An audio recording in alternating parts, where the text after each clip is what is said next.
నేను ఒకటి చెప్తా ఉన్నా. వైఎస్ఆర్ కాంగ్రెస్ పార్టీకి మొట్టమొదట బీజం ఎక్కడ పడింది అని అంటే కర్నూలు జిల్లా నల్ల కాలువలోనే పడింది.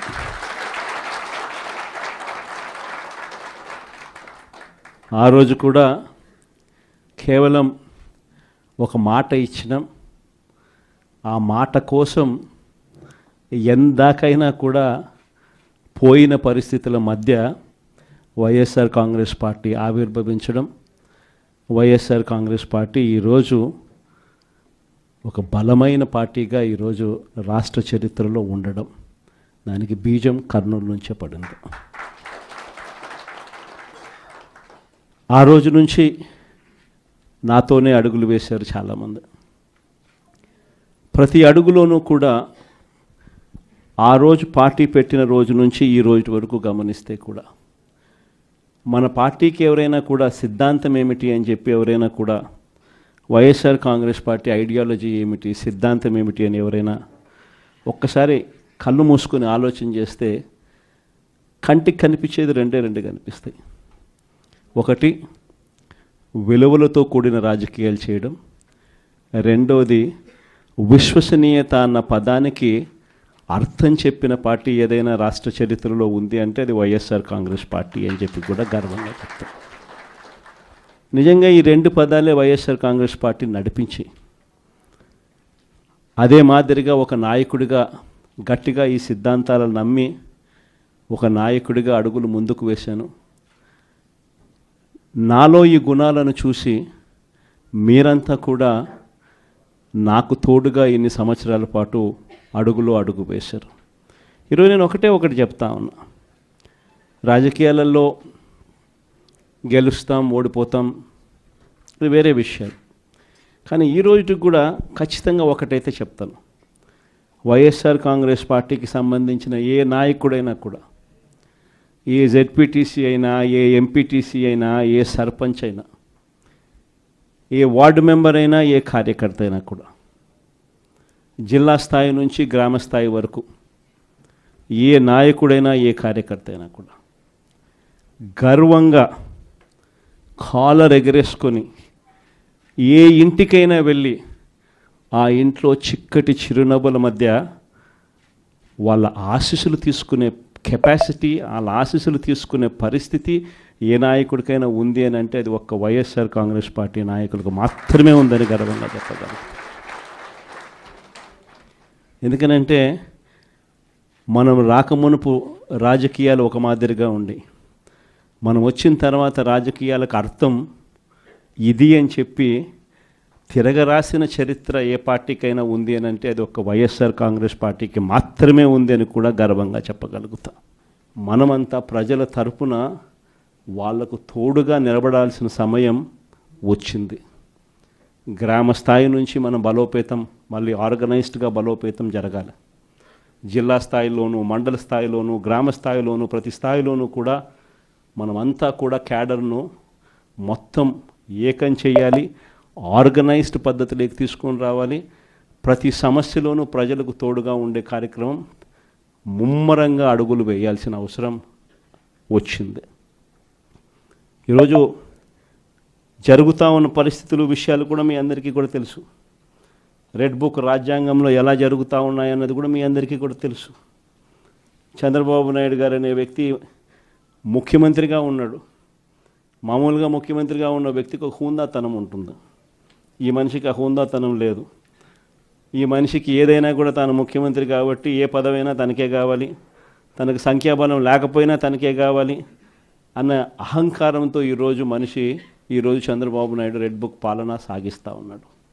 57 చోట్ల జరిగితే 7 చోట్ల ఎన్నికను వాయిదా వేశారు. ఎందుకనంటే అక్కడ చంద్రబాబు నాయుడుకు గెలిచే వాతావరణం కనిపించక ఆ 7 చోట్ల ఎన్నికలు వాయిదా చేశాడు. మరో 50 చోట్ల ఎన్నిక పెట్టని పరిస్థితి, పెట్టాల్సిన పరిస్థితిలో, ఖచ్చితంగా పెట్టాల్సిన పరిస్థితిలో, ఎన్నికలు జరపాల్సిన పరిస్థితిలో జరపాల్సి వచ్చింది.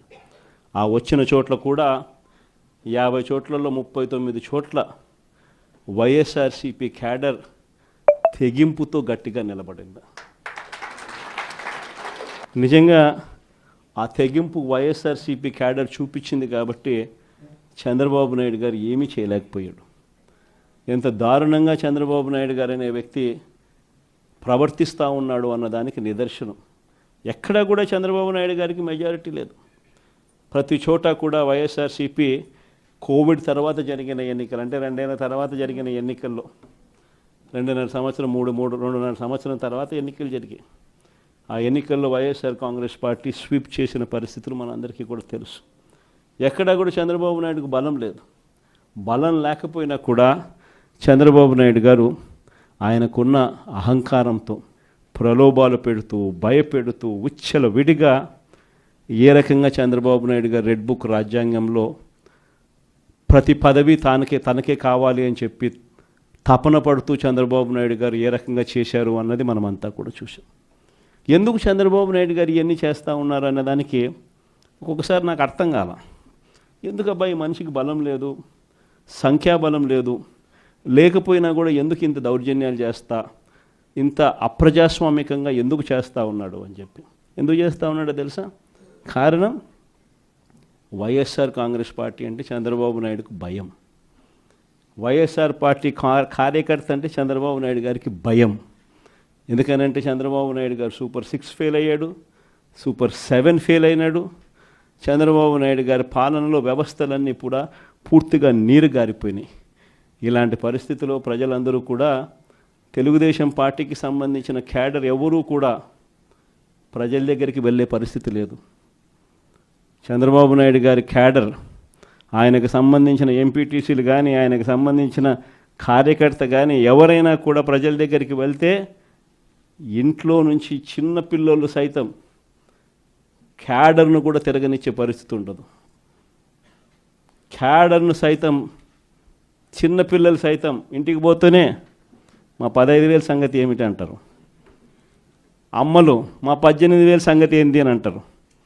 వాళ్ళ అమ్మలు మా 48,000 సంగతి ఏమిటి అంటారు.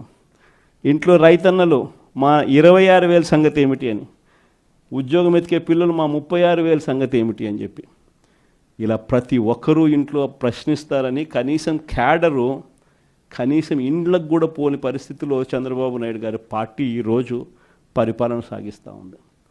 ఇలాంటి పరిస్థితుల్లో చంద్రబాబు నాయుడు గారిని ప్రశ్నించే స్వరం ఉండకూడదు అని రాష్ట్ర వ్యాప్తంగా ఒక భయానక వాతావరణం క్రియేట్ చేసే కార్యక్రమంలో భాగంగా ఇవన్నీ కూడా చంద్రబాబు నాయుడు గారు చేయిస్తూ ఉన్నాడు.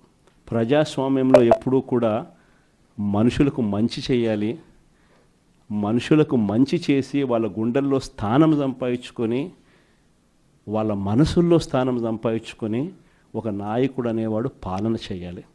కానీ అలా చేయకుండా అధికారం ఉంది కానీ అని చెప్పి దురహంకారంతో ఏ నాయకుడైనా కూడా ప్రవర్తించినప్పుడు ప్రజలు దేవుడు ఇద్దరు కూడా ఖచ్చితంగా మొట్టికాయలు ఇస్తారు. ఆ మొట్టికాయలు ఎంత దారుణంగా ఉంటాయి అని అంటే చంద్రబాబు నాయుడు గారికి నెక్స్ట్ ఎలక్షన్లకు వచ్చేసరికి సింగిల్ డిజిట్స్ కూడా రాని పరిస్థితులకి ఆయన పడిపోతాడు. కాబట్టి ప్రతి ఒక్కరం నేను ఒకటే అడుగుతా ఉన్నా, అందరం ఐక్యంగా ఉందాం.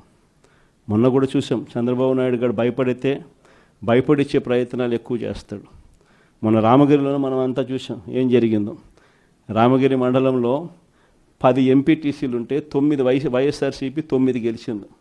కేవలం తెలుగుదేశం పార్టీ 1 మాత్రమే గెలిచిన పరిస్థితుల మధ్య రామగిరిలో ఉప ఎన్నిక జరిగింది.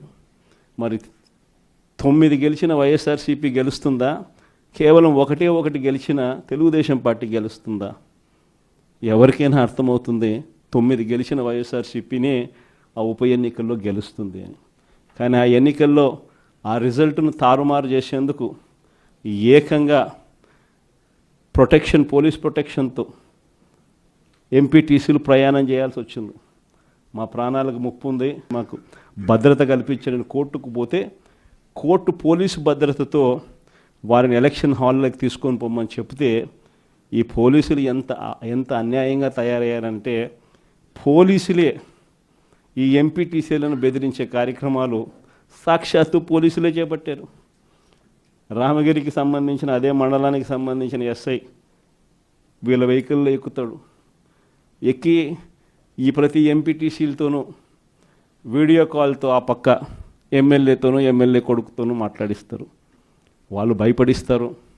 మీ ఇంట్లో మీ అమ్మ మీ నాయన ఇంటికి రావాలంటే ఖచ్చితంగా ఎంపీటీసీ ఎలక్షన్లలో వాళ్లకు అనుకూలంగా ఓటేస్తేనే జరుగుతుందని బెదిరిస్తారు.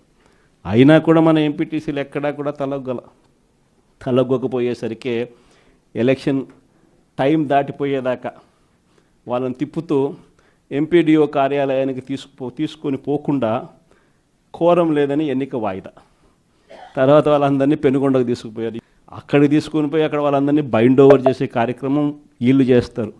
ఏమయ్యా ఈ అన్యాయం అని చెప్పి మన పార్టీ జిల్లా అధ్యక్షురాలు ఉషమ్మ గట్టిది స్టీల్ లేడీ అని చెప్పాలి. ఆవిడతో పాటు కంటెస్ట్ చేసిన ఎమ్మెల్యే ఇద్దరు పోయి మా ఎంపీటీసీలు మీరు ఎలా నిర్బంధిస్తారని చెప్పి పెనుగొండలో ఆయన ధర్నా చేసినందుకు వీళ్ళ మీద కేసులు.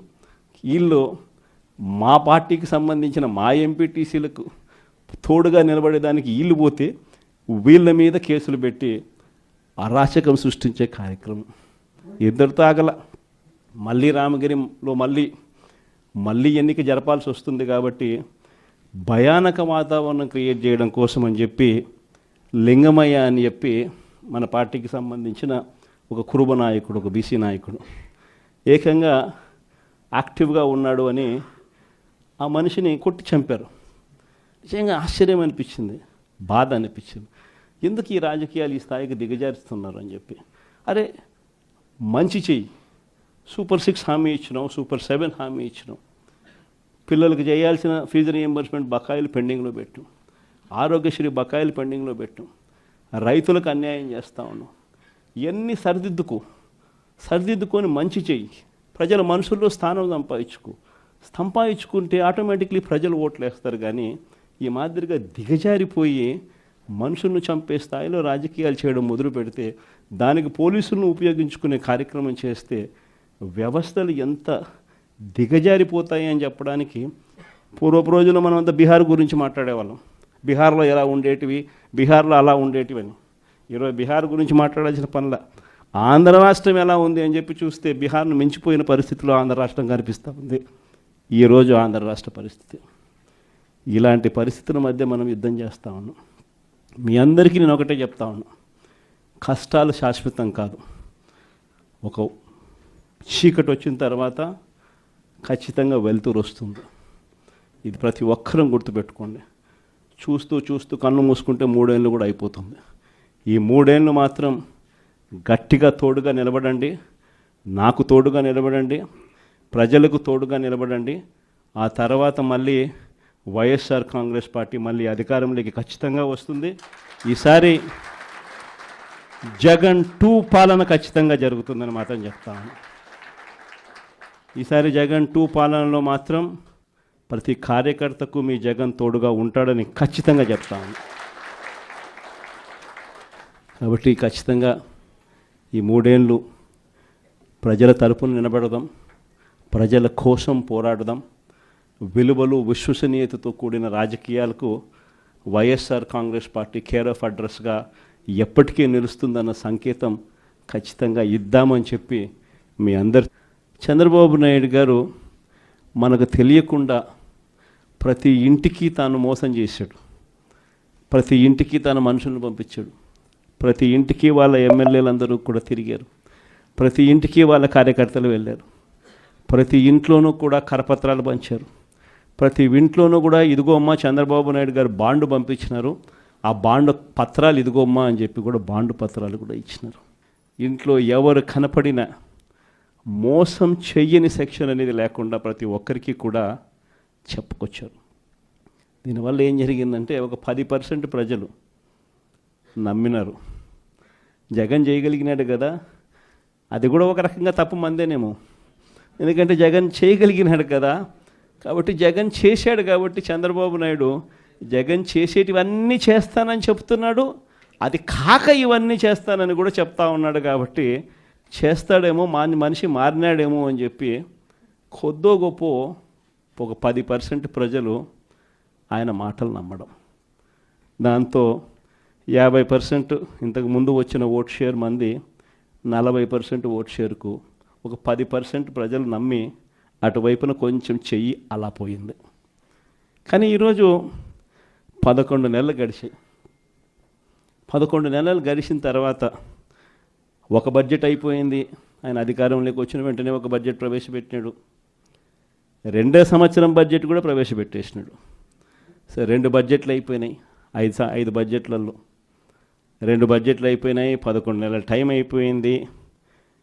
ఈ 11 నెలల కాలంలో ప్రజలంతా కూడా అదిగో చంద్రబాబు నాయుడు చేస్తాడు, ఇదిగో చంద్రబాబు నాయుడు చేస్తాడు అని చెప్పి ప్రతి ఒక్కరూ ఎదురు చూస్తూ వచ్చారు. ఇంతవరకు పరిస్థితి చూస్తే ఏమంటాడు ఇప్పుడు ఏమంటా ఉన్నాడు